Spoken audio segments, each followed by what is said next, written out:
que deveríamos subsidiar a curiosidade intelectual? Essa é a frase de um ex-presidente norte-americano chamado Ronald Reagan. Alguém que eu pessoalmente não morro de amores.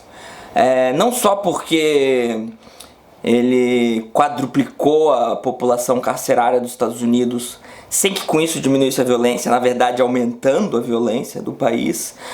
Tampouco porque ele era racista, na verdade bastante também porque ele era racista, mas eu não tô aqui para falar do Ronald Reagan.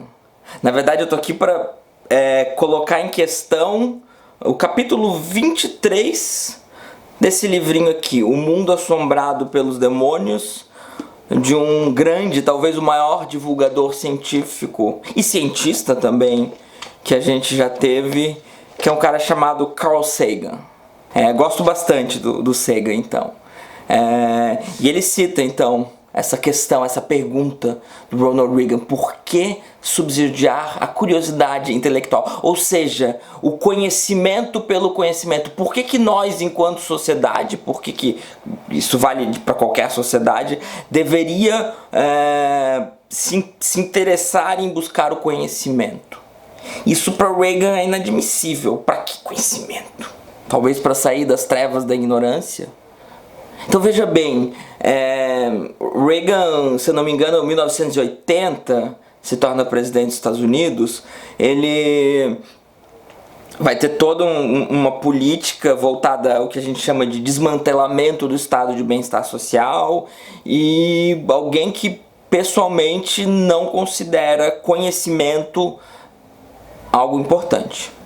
Então, nesse capítulo, desse livro que eu recomendo a leitura, e vou trazer ele só para dar uma pincelada aqui em algumas questões para responder então ao Ronald Reagan, que na verdade está morto, mas as sombras de Ronald Reagan, aos ecos reaganianos.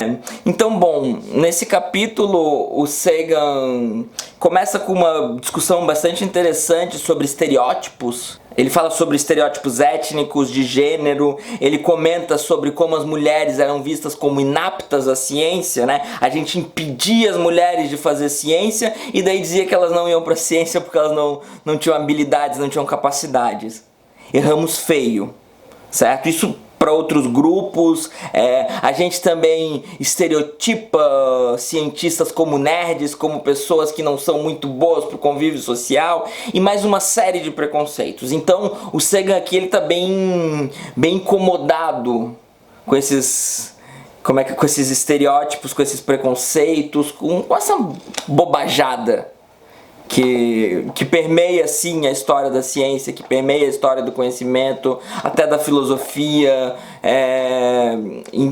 especialmente da política. Se eu estou falando de Reagan da década de 80, esse livro escrito em 95, preocupado então com o surgimento desse anti-intelectualismo, desse anti-ciência, em 95, gente, em 95. Ele estava preocupado com isso. E ele está citando alguém da década de 80.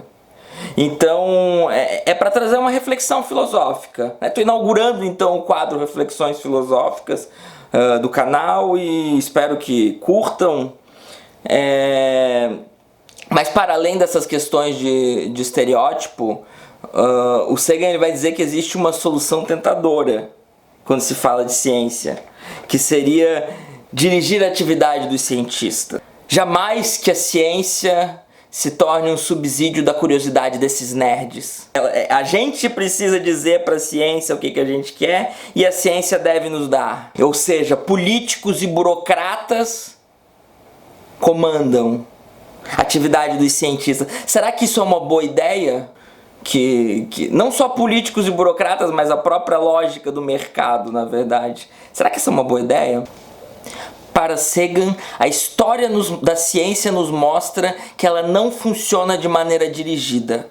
Às vezes, invenções, descobertas científicas extremamente importantes que a gente não consegue nem mais imaginar o mundo sem elas, aconteceram através de um jovem solitário que estava buscando conhecimento pelo conhecimento, que possivelmente, se tivesse que justificar perante um burocrata, perante a possibilidade de lucratividade ou qualquer outra coisa parecida, essas descobertas não teriam sido feitas. E daí o Sagan, ele passa boa parte do capítulo contando a história de um cientista chamado James Clerk Maxwell, ou só Maxwell, e um nerd então, né, com as aspas necessárias, que trouxe contribuições inestimáveis, incontestáveis para a física.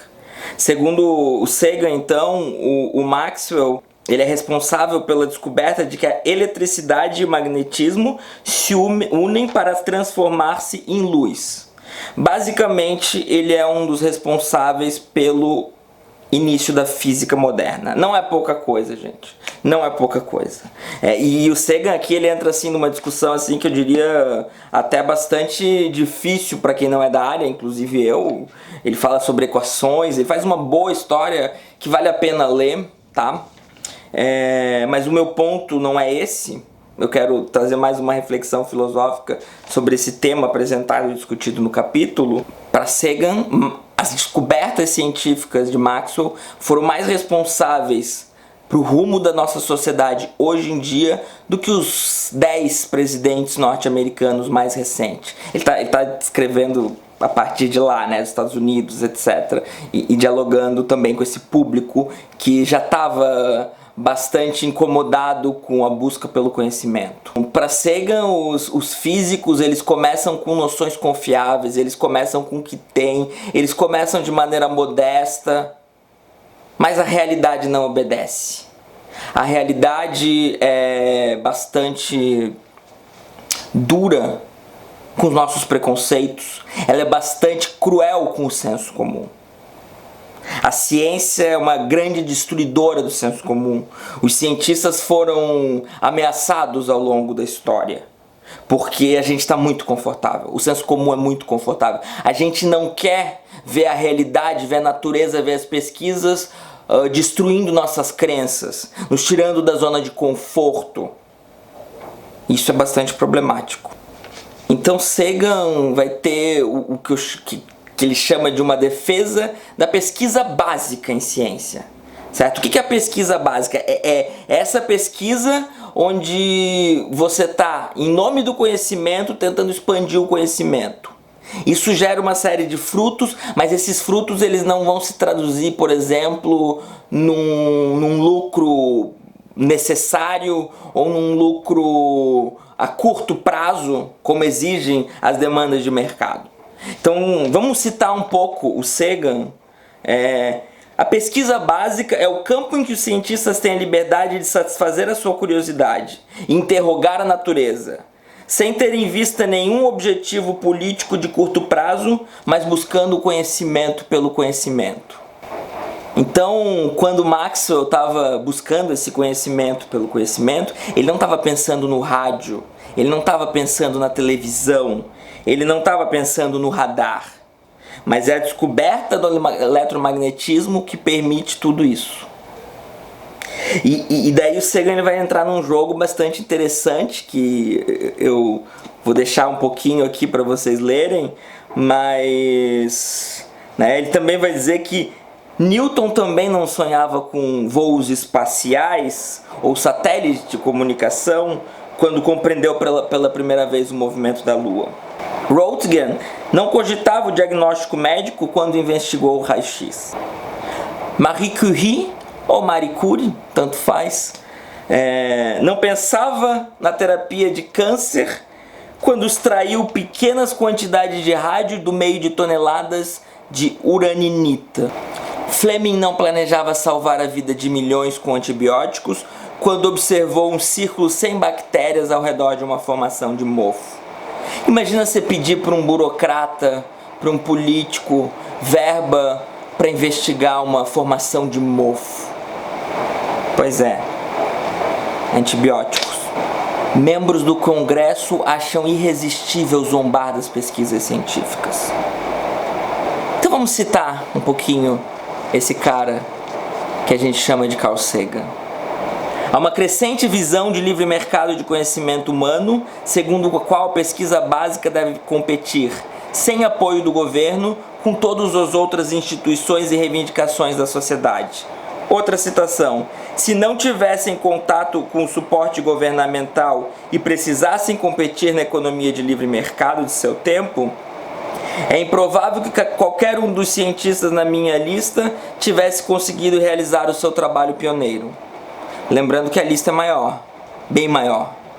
O Sagan, a lista do livro do Sagan, mas a lista de conquistas da humanidade científica, que hoje a gente não imagina a vida sem elas, necessitam desse conhecimento pelo conhecimento. Não dá para ser só a lógica do mercado, não dá para ser só o crivo dos burocratas, o gosto pessoal dos políticos, frequentemente ignorantes, às vezes orgulhosos de sua ignorância. Então fica essa pergunta: as forças do livre mercado seriam suficientes para apoiar a pesquisa básica? Bom, sou obrigado a concordar com Sagan que não.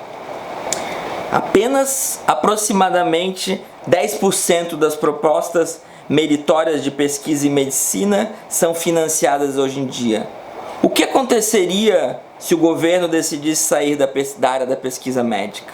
Então vejam bem, a área da pesquisa básica, ela reside no futuro, às vezes décadas, às vezes até séculos de distância. Mas é a humanidade que está em jogo. A gente já está colhendo os frutos das gerações passadas. Por que a gente não pode deixar as gerações futuras colherem esses frutos também? Então fica aqui uma ajudinha do Sagan para colocar essa reflexão que está bem alta hoje em dia.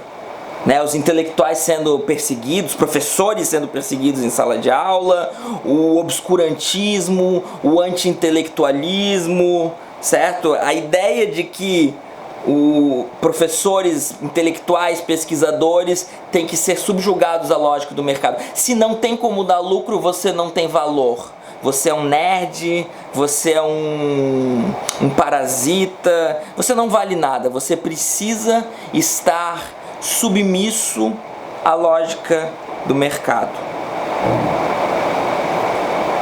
Bom, gente, espero que tenham gostado do vídeo, dessa breve reflexão. Se gostou, se inscreve no canal se não se inscreveu ainda, dá um like, dá um dislike se não gostou, ativa o sininho, enfim.